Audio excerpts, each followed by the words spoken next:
La composition de ton assiette influence directement tes productions hormonales. Et tes hormones, elles, influencent directement ton métabolisme. Insuline, leptine, thyroïde, œstrogène, progestérone, tout ça est impacté par les nutriments que tu mets dans ton assiette et la façon dont tu les combines. Donc arrête de compter tes calories et commence à observer ce que tu mets dans ton assiette. Je m'appelle Flavie Stevens, je suis naturopathe spécialisée dans les troubles métabolisme depuis maintenant 6 ans et dans cette vidéo, je vais t'expliquer comment composer une assiette qui stabilise ta glycémie, préserve ta masse musculaire, optimise ton équilibre hormonal, te rassasie durablement et te permet d'activer une perte de poids qui soit fluide et durable. Sans compter, sans peser, tout simplement en comprenant ce dont ton corps a besoin. Donc si tu en as marre de prendre la tête avec toutes les informations qu'on peut observer à gauche, à droite, cette vidéo va sûrement t'aider à simplifier tout ça. C'est parti! Avant de te partager cette méthode, je veux surtout te rappeler pourquoi ça marche et pourquoi c'est indispensable d'aller au-delà de la notion de calories. Pendant des années, on t'a dit il faut compter absolument tout ce que tu mets dans ton assiette, il faut avoir un déficit calorique pour espérer déclencher une perte de poids. Et c'est vrai, ou en tout cas au moins en partie. Cette vision des choses, on passe totalement à côté d'un élément fondamental, qui est tout simplement ta physiologie et l'impact hormonal des nutriments sur ton corps.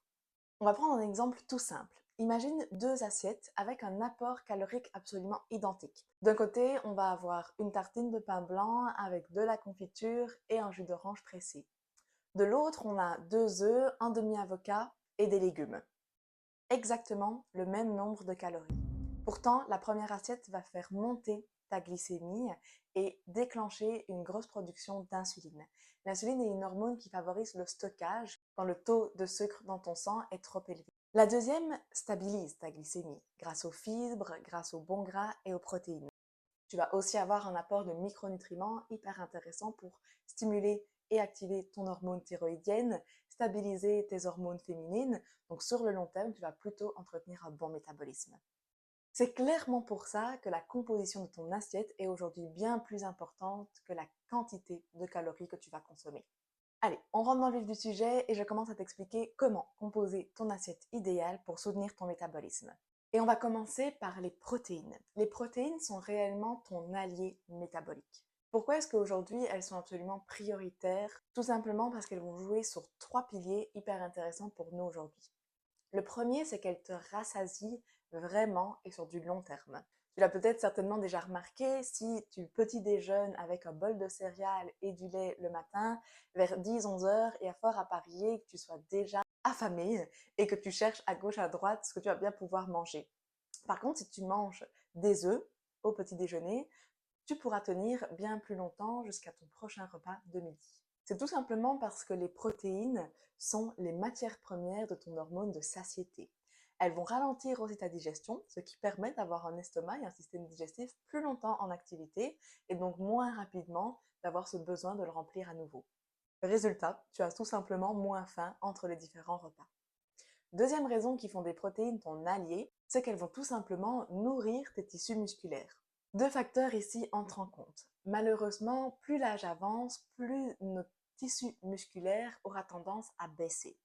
D'un autre côté, on sait que quand on déclenche une perte de poids, le corps va utiliser deux ressources principales pour créer de l'énergie. D'un côté, les tissus graisseux, qui sont évidemment ceux qu'on veut éliminer, et d'un autre côté, les tissus musculaires. Donc lorsque tu consommes suffisamment de protéines, tu envoies le message à ton corps, garde mes tissus musculaires, j'en ai besoin. Et on le sait, plus on a de tissus musculaires, plus on va brûler des calories et donc entretenir un bon métabolisme basal. Troisième élément à considérer, c'est que les protéines sont vraiment la matière première de tes productions hormonales. Ce qui signifie que si tu ne consommes pas assez de protéines chaque jour, c'est tout ton métabolisme hormonal qui risque d'être ralenti. Thyroïde, œstrogène, progestérone. Ton organisme n'a plus assez de ressources pour pouvoir produire et créer, activer ces hormones. Et donc tout doucement, tu te retrouves à accentuer certains déséquilibres et à ralentir ton fonctionnement. Alors, deuxième question à se poser, lorsqu'on est absolument convaincu qu'on a besoin de protéines, c'est de savoir en quelle quantité est-ce que toi tu en as besoin quotidiennement. Les recommandations scientifiques et officielles se situent entre 1 et 2 grammes de protéines par kilo de poids par jour. Alors, petite parenthèse, pourquoi est-ce que cette fourchette est aussi large? Tout simplement parce que ça va varier en fonction de très nombreux facteurs. Ton âge, ton activité physique, ta situation hormonale actuelle, potentiellement certaines pathologies, donc on va pouvoir adapter. À la grosse louche, si on veut simplifier le calcul, je dirais que 1 gramme de protéines par kilo de poids par jour sera intéressant pour les personnes plutôt sédentaires. À partir du moment où tu as 1, 2 activités physiques par semaine, quelques séances de sport, ou que tu as un métier plutôt actif et non de bureau, tu peux passer à 1,5 g de protéines par kilo de poids par jour. Et si tu as une activité physique vraiment très intense, répétée, presque quotidienne, tu peux considérer alors être autour des 2 grammes de protéines par kilo de poids par jour. Tu fais ta petite règle de 3 et tu arrives à un nombre de protéines que tu dois consommer chaque jour. Ce nombre-là va forcément être à répartir entre tes différents repas, éventuellement aussi collations de ta journée. Attention, c'est là que ça se complexifie un peu, c'est que évidemment 100 grammes de poulet ne sont pas équivalents à 100 grammes de protéines. Dans tout aliment, même le plus protéiné qui existe, tu vas forcément avoir un pourcentage de fibres, d'eau, de gras. Et donc, on tourne souvent entre 15 à 30% de protéines dans un aliment protéiné. Concrètement, je peux te le dire, dans la majorité des femmes que j'accompagne et qui arrivent lors de la première consultation, on se rend compte très vite qu'elles pensent manger sainement, mais qu'en fait, elles n'ont pas d'apport protéiné suffisant dans leur journée. Donc très clairement, ça veut dire qu'elles meurent de faim, elles sont souvent sujettes aux fringales dans l'après-midi, elles vont avoir tendance à grignoter tout au long de la journée et leur métabolisme est ralenti avec des déséquilibres hormonaux qui s'installent. Si je te fais un petit exemple de journée alimentaire qu'on pourrait considérer comme saine et qui pourtant en fait n'est pas du tout équilibrée, c'est le matin. Le matin, tu manges peut-être salé. Et il te dit c'est déjà une très bonne chose, c'est exact. Mais si tu prends une tranche de pain sur laquelle tu mets un peu de fromage frais, quelques morceaux de radis et à la limite peut-être un autre légume à côté, en fait la quantité de fromage frais est très petite. De là, il n'y a qu'une petite portion de protéines en tant que telle. Donc on doit tourner entre 5 et 10 protéines à ce repas-là. À midi, si tu te fais aussi une belle salade avec des lentilles, avec des légumes, peut-être un peu de feta, il y a fort à parier aussi qu'on tourne peut-être autour des 20 grammes de protéines. Et si tu essayes de ne pas manger de goûter, parce que comme ça tu fais quand même quelques calories, mais que tu vas manger alors au souper peut-être un repas un peu plus complet avec un morceau de viande ou un morceau de poisson, des féculents et des légumes, on peut imaginer que tu tournes autour des 20 grammes, voire 30 sur ton repas du soir. Si on additionne, en fait, on se situe entre 40 à 50 grammes de protéines par jour, ce qui clairement est insuffisant pour toute femme qui souhaite aujourd'hui perdre du poids. Donc, s'il y a bien une chose à retenir, c'est augmenter ton apport en protéines quotidien. Alors, tu peux très facilement trouver sur Internet des tableaux de valeurs nutritionnelles et d'apport en protéines, mais si tu veux avoir déjà quelques indications, sache que dans un œuf, tu vas trouver 6 grammes de protéines. Dans 100 grammes de poulet, 25 grammes de protéines. Dans 100 grammes de poisson, 20 grammes de protéines. Dans 100 grammes de yaourt grec, 10 grammes de protéines. On a aussi évidemment les sources de protéines végétales dans lesquelles on va retrouver 100 grammes de lentilles cuites, plus ou moins 9 grammes de protéines. 100 grammes de tofu, 12 grammes de protéines. Donc voilà, tu peux commencer tout doucement à observer quelle est ta consommation actuelle et comment tu peux aller l'optimiser. Deuxième aliment à intégrer dans chacune de tes assiettes, les glucides, les féculents. Tu dois absolument continuer à en consommer. Je sais qu'on entend très souvent les féculents, c'est ce qui fait grossir, il ne faut pas en manger le soir, et donc beaucoup de femmes arrivent à les diminuer drastiquement, voire même les supprimer. C'est clairement une erreur. Ton corps aujourd'hui pour fonctionner a besoin de glucides puisque c'est sa matière première de production d'énergie. Aujourd'hui, ton hormone thyroïdienne est principalement activée par l'assimilation des glucides qui va optimiser ta conversion en hormone T4 inactive en T3 active. Sans apport suffisant en glucides, le risque c'est que ta thyroïde ralentisse et donc forcément ton métabolisme général. À côté de ça, le cerveau est l'organe consommateur de glucides le plus important. Pour être concentré, active, attentive durant ta journée de travail, tu dois absolument consommer aussi des sucres. Autre élément aussi très important et convaincant, l'apport de sucre augmente ta production de sérotonine. La sérotonine, on le sait, c'est l'hormone du bien-être, de la détente. Si tu es carencé aujourd'hui en sérotonine, ça accentue un sentiment d'irritabilité, d'anxiété, de troubles du sommeil et potentiellement de fringales qui vont venir essayer de compenser cet état de déséquilibre.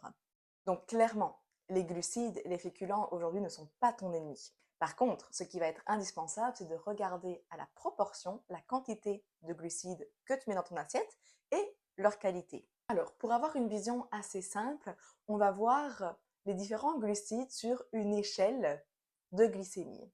Tu as d'un côté les glucides qui vont faire augmenter ta glycémie de façon très drastique et d'un autre les glucides qui vont plutôt avoir tendance à stabiliser ta glycémie.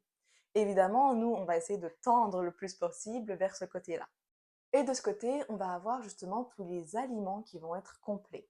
Le quinoa, la patate douce, les pâtes complètes, le riz complet, le pain multigraine, idéalement au levain. Et de l'autre côté, on va retrouver tout ce qui est sucre rapide, sucre raffiné, dans les biscuits, les céréales sucrées, le pain blanc. Pourquoi c'est important aujourd'hui? Parce que lorsque tu tends vers une glycémie qui fait le yo-yo, c'est aussi ton insuline qui va être augmentée. Et l'insuline, c'est une hormone qui favorise le stockage sous forme de graisse, comme on le disait juste avant. Donc l'objectif, c'est vraiment d'avoir une glycémie la plus stable possible. Donc ça, c'est pour la question de qualité. Maintenant, si on se pose la question de la quantité, de nouveau, il n'y a pas de chiffre universel qui va convenir à chacune. Ça va dépendre de notre situation, de notre activité et de notre santé hormonale. Il y a deux façons d'observer. De nouveau, c'est de regarder par rapport à notre poids et de considérer que si on a une activité physique plus ou moins intense avec un métabolisme qui fonctionne bien, on va se situer entre 2 à 3 grammes de glucides par kilo de poids par jour. Si par contre on a un métabolisme qui est ralenti, voire une résistance à l'insuline qui est déjà installée, on va plutôt se situer entre 1 à 2 grammes de glucides par kilo de poids par jour. Une autre façon de fonctionner et qui est peut-être un peu moins complexe que de nouveau tout peser, tout calculer, c'est qu'on a surtout parlé de l'importance des protéines juste avant, c'est d'essayer de changer notre vision de la composition de l'assiette et de considérer que les protéines doivent vraiment être la source première de notre alimentation. Viennent alors à côté les glucides qui vont plutôt être vus comme un accompagnement qui vient composer cette assiette. Donc l'idée, ça pourrait être de, au lieu de manger une tranche de pain avec un peu de Philadelphia et quelques radis posés dessus, les glucides prennent donc beaucoup de place dans cette assiette comparée aux protéines, ce serait d'avoir nos 2 œufs avec un morceau de fromage conséquent, pourquoi pas un demi-avocat et une petite tranche de pain qui vient agrémenter le tout. Là, on est sur un rapport du coup bien plus intéressant. Alors, ce qui est intéressant de mentionner aussi, c'est que très souvent, lorsque je suis en consultation et que je commence à expliquer tout ça et à proposer à chacune la façon de répondre à ses besoins journaliers, elle me regarde un peu avec des grands yeux en disant « mais tu me demandes de manger plus ». Et c'est vrai, dans un premier temps, l'idée c'est vraiment de consommer plus de nutriments pour nourrir ton métabolisme. Donc ça peut sembler contre-intuitif parce qu'on a toujours appris que pour perdre du poids, il faut manger moins. Néanmoins, et je pense que tu l'auras compris au fur et à mesure de cette vidéo, ce qui va être indispensable aujourd'hui, c'est de nourrir tes hormones, de maintenir un bon équilibre. Et ça ne peut se faire qu'avec une assiette bien remplie, riche en protéines et en différents nutriments qu'on va voir juste après. Parce que le troisième aliment à intégrer dans chacune de tes assiettes, ça va être les graisses. Grand sujet que le gras, puisque celui-ci a subi moult diabolisation sur ces dernières années. On entendait le gras rend gras, le gras fait grossir, et donc on s'est retrouvé avec tout un tas de produits light qui pullulent dans les rayons, qui pourtant sont bien plus nocifs que le gras. Je t'explique. Les bonnes graisses sont absolument indispensables pour ton corps, ta santé et ton métabolisme. Il faut savoir que chacune de tes cellules est limitée par une membrane qui elle-même est faite de gras. Donc si tu ne consommes jamais de graisse ou que les peu de fois où tu en consommes, c'est à la friterie, dans des chips ou dans des biscuits ultra transformés, le risque c'est que tes membranes cellulaires deviennent absolument rigides. Lorsque tes membranes sont rigides, ça veut dire que tes cellules ne peuvent plus échanger les unes avec les autres et ne peuvent surtout plus réagir aux messages que ton corps envoie par les hormones. Donc ça va être indispensable d'avoir un apport en bons gras quotidien pour pouvoir entretenir cette fluidité membranaire et pouvoir répondre au niveau hormonal. Deuxième élément absolument indispensable à connaître sur le gras, c'est que les hormones sexuelles, œstrogènes, progestérone, testostérone, sont produites à partir du cholestérol. Donc de nouveau, si aujourd'hui tu n'as pas assez de cholestérol disponible dans ton corps, celui-ci ne peut pas produire tes hormones sexuelles et donc peut potentiellement aggraver un certain déséquilibre. À côté de ça, les bonnes graisses vont aussi favoriser l'assimilation de certaines vitamines qu'on va appeler liposolubles. La vitamine A, K, D, E.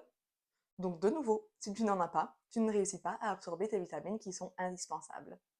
Certaines graisses aussi, principalement les oméga 3, vont avoir un réel impact sur la diminution de l'inflammation. On en parlait dans une vidéo précédente, l'inflammation c'est un des éléments cruciaux qui vient freiner ta perte de poids. Je pense que je t'ai convaincu, en tout cas j'espère, d'intégrer du coup des bons gras dans chacune de tes assiettes. Alors où trouver ces bons gras et de nouveau en quelle quantité les consommer? La star des lipides, c'est clairement les oméga 3. Tu peux les retrouver dans les petits poissons gras, harengs, maquereaux, thon, sardines, anchois, dans les huiles végétales de première pression à froid comme l'huile de lin, l'huile de colza, l'huile de noix, mais du coup évidemment aussi les noix, les graines, les œufs si tu les prends de qualité, donc de poules qui ont couru dehors, bio, ou Columbus aussi en Belgique, mais aussi les avocats. Ça te fait donc clairement un beau panel de sources de lipides que tu vas pouvoir varier. Au niveau de la quantité, de nouveau, ça va dépendre de chacune, mais si on est sur un terrain inflammatoire, si on a un objectif de perte de gras, je conseille souvent d'être autour des 2 sources de bons gras chaque jour. Donc tu peux varier. 2 œufs le matin avec une poignée de noix au goûter, un poisson à midi avec un demi-avocat le soir. Voilà, il y a plusieurs manières de fonctionner. Si au début tu n'arrives pas à intégrer ces sources de bons gras, tu peux tout simplement avoir ta bouteille d'huile de noix de qualité de laquelle tu vas prendre 1 ou 2 cuillères à soupe à intégrer sur tes plats, sur tes légumes qui sortent du four ou à mettre dans ta soupe. Donc les graisses sont effectivement denses en calories, mais indispensables pour ton fonctionnement métabolique, à intégrer absolument tous les jours. Quatrième élément à considérer dans tes assiettes, ça va être évidemment l'apport en légumes.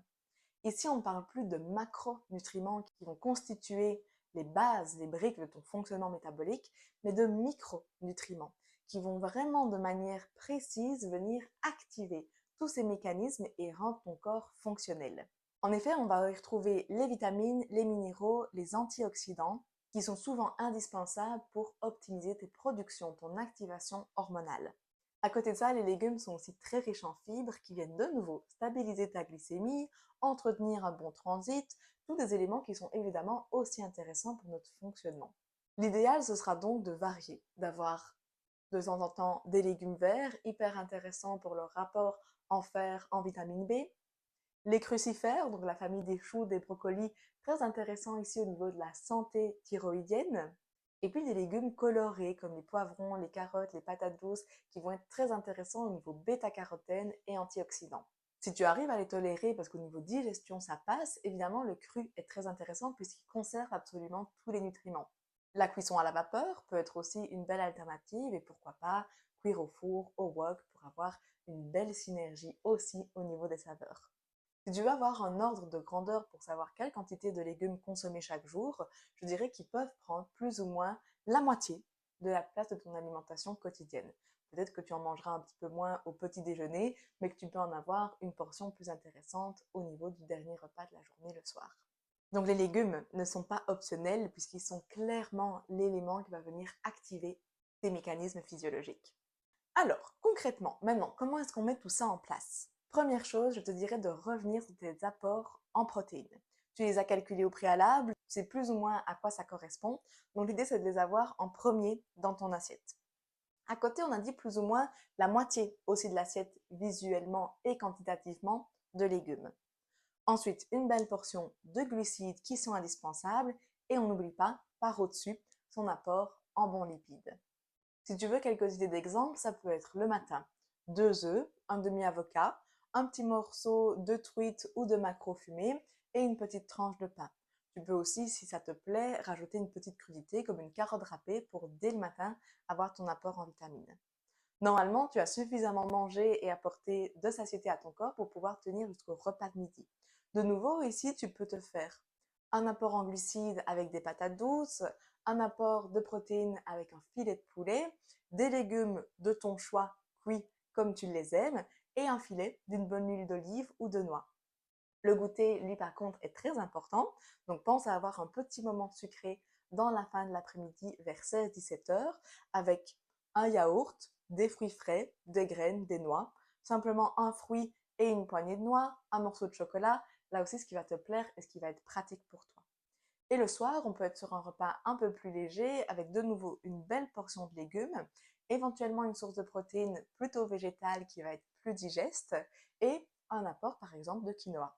On rajoute quelques graines par au-dessus pour avoir son apport de lipides intéressant. Ici, c'est la théorie. Comme je disais, toutes ces notions sont adaptées en fonction de chacune. Il n'y a pas de chiffre qui soit universel. Par contre, je vais t'inviter vraiment à écouter ton corps car il te parle et il t'envoie de bons signaux. Si aujourd'hui tu as des fringales entre les repas, je t'invite à augmenter tes apports en protéines et en bons gras qui vont soutenir ta satiété sur du long terme. Si tu es fatigué et que tu as un coup de pompe juste après le repas, tu peux peut-être diminuer un peu tes apports en glucides qui sont potentiellement trop élevés et qui créent une hypoglycémie réactionnelle après ton repas.